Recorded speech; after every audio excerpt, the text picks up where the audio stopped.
मित्रों, क्या आपने कभी मन ही मन यह प्रश्न उठाया है कि आखिर भगवान किस घर को चुनते हैं जहां बेटी जन्म लेती है?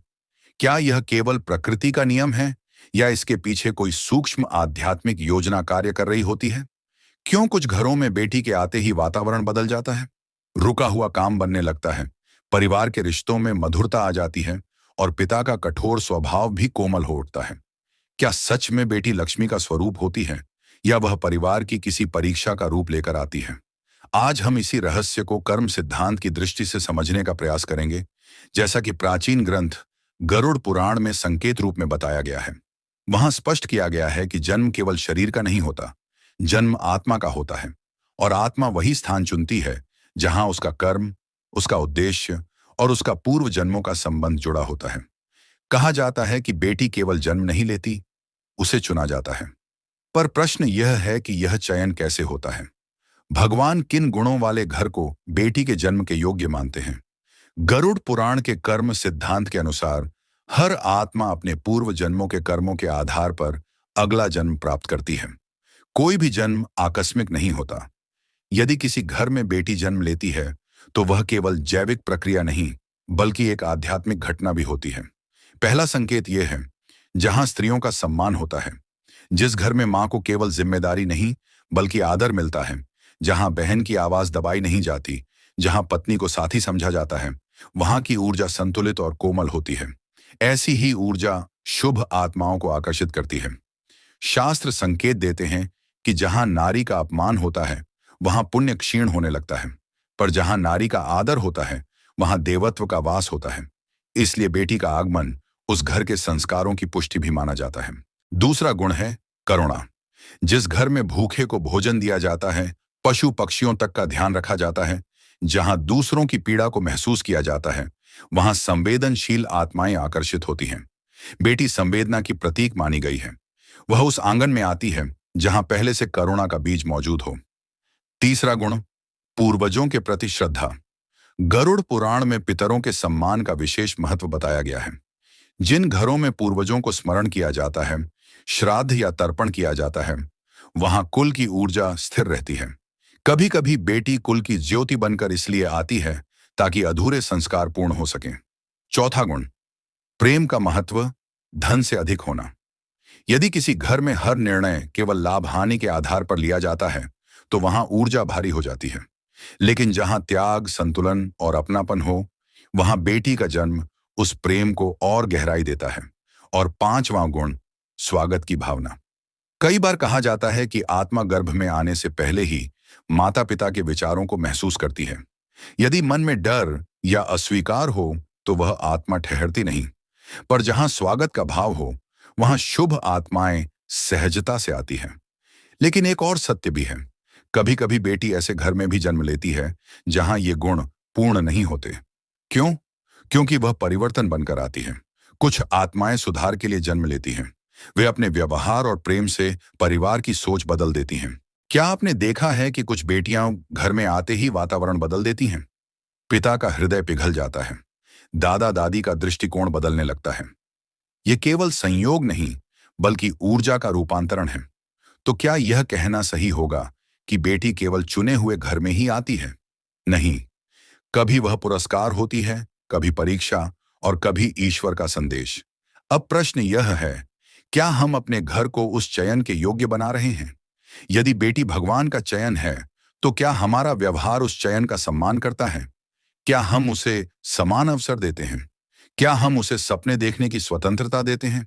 इन प्रश्नों का उत्तर हमें आत्मा और कर्म के गहरे रहस्य की ओर ले जाता है, जिसे समझे बिना यह कथा अधूरी है। आगे हम जानेंगे कि क्या बेटी सच में माता पिता का भाग्य बदल सकती है और क्या उसका जन्म केवल कृपा है या एक आध्यात्मिक जिम्मेदारी भी।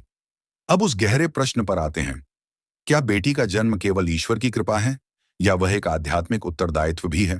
कर्म सिद्धांत के अनुसार हर आत्मा अपने साथ तीन चीजें लेकर आती है, पूर्व जन्म के संस्कार, अधूरे कर्म और एक उद्देश्य। जब बेटी जन्म लेती है तो वह केवल एक शिशु के रूप में नहीं आती, वह अपने साथ ऊर्जा, अनुभव और एक सूक्ष्म संदेश लेकर आती है। कई घरों में देखा गया है कि बेटी के जन्म के बाद परिस्थितियां बदलने लगती हैं। रुका हुआ कार्य बनने लगता है, आर्थिक स्थिति सुधरती है, रिश्तों में शांति आती है। लोग इसे संयोग कहते हैं, पर शास्त्र इसे संचित पुण्यों की तरंग मानते हैं। जब कोई शुभ आत्मा जन्म लेती है, तो वह अपने साथ सकारात्मक ऊर्जा लाती है। वह ऊर्जा केवल उसके जीवन को नहीं, पूरे परिवार की दिशा को प्रभावित कर सकती है। पर हर परिवर्तन तुरंत सुखद नहीं दिखता। कभी कभी बेटी का जन्म घर के भीतर छिपे कठोर विचारों को उजागर कर देता है। जो सोच वर्षों से दबाई गई थी, वह सामने आ जाती है। यह नकारात्मक नहीं, यह शुद्धिकरण है। बेटी का स्वभाव कोमल हो सकता है, पर उसका प्रभाव गहरा होता है। वह पिता को धैर्य सिखाती है, मां को आत्मबल देती है और बुजुर्गों को अपनापन याद दिलाती है। कई कठोर स्वभाव के पिता अपनी बेटी के सामने पिघल जाते हैं। क्यों? क्योंकि बेटी संवेदना का दर्पण होती है। एक और रहस्य, कुछ आत्माएं इसलिए बेटी बनकर जन्म लेती हैं क्योंकि उन्हें परिवार को विशेष सीख देनी होती है। कभी समानता की, कभी साहस की और कभी यह समझाने की कि सच्ची शक्ति कोमलता में छिपी होती है। संभव है कि वही आत्मा जिसने किसी जन्म में पिता का रूप लिया था, अगले जन्म में बेटी बनकर लौटे, संबंधों का संतुलन स्थापित करने के लिए। इसीलिए बेटी को कमतर समझना स्वयं अपने भाग्य को कमतर समझना है। पर याद रखिए, हर आशीर्वाद के साथ कर्तव्य भी आता है। यदि बेटी को केवल स्वागत मिले पर समान अवसर न मिले, यदि उसके सपनों को सीमित कर दिया जाए, तो परिवार उस दिव्य अवसर को खो देता है। बेटी प्रश्न पूछती है, वह नई सोच लाती है, वह पुरानी रूढ़ियों को चुनौती देती है। कुछ लोग इसे विरोध समझते हैं, पर वास्तव में वह चेतना के विस्तार का संकेत होता है। शास्त्र संकेत देते हैं कि जहां कन्या का सम्मान होता है, वहां पितरों की कृपा बनी रहती है, क्योंकि सम्मान केवल व्यक्ति का नहीं, ऊर्जा का होता है। क्या हर बेटी विशेष संदेश लेकर आती है? हाँ, उसका स्वभाव, उसकी रुचियां, उसके संघर्ष, सब किसी गहरे कर्म का संकेत हो सकते हैं। किसी घर में वह धैर्य सिखाने आती है, किसी घर में समानता और किसी घर में प्रेम की नई परिभाषा। अब अंतिम प्रश्न आपसे, यदि सच में भगवान उसी घर को चुनते हैं जहां परिवर्तन की संभावना हो, तो क्या हम अपने घर को उस चयन के योग्य बना रहे हैं? बेटी केवल घर में जन्म नहीं लेती, वह हृदय में जन्म लेती है। जहां हृदय पवित्र हो, वहीं ईश्वर अपना सबसे सुंदर उपहार भेजते हैं। आज हमने समझा कि बेटी केवल संतान नहीं, वह संस्कार है। वह केवल रिश्ता नहीं, वह ऊर्जा है। उसका सम्मान शब्दों से नहीं, व्यवहार से होता है। उसे शिक्षा देना, निर्णय लेने का साहस देना, समान अधिकार देना, यही सच्चा आदर है। और जब ऐसा होता है, तो केवल एक बच्ची नहीं बढ़ती, पूरे परिवार की चेतना बढ़ती है। यदि आपके घर में बेटी है तो उसे वरदान समझिए, यदि नहीं है तो हर बेटी का सम्मान कीजिए, क्योंकि जहां नारी का आदर होता है, वहीं संतुलन और शांति स्थिर होती है। यही इस कथा का सार है। बेटी भगवान का उपहार है और उस उपहार की रक्षा और सम्मान हमारी जिम्मेदारी है। अगर आपको यह कथा प्रेरणादायक लगी हो, तो इसे आगे अवश्य साझा कीजिए।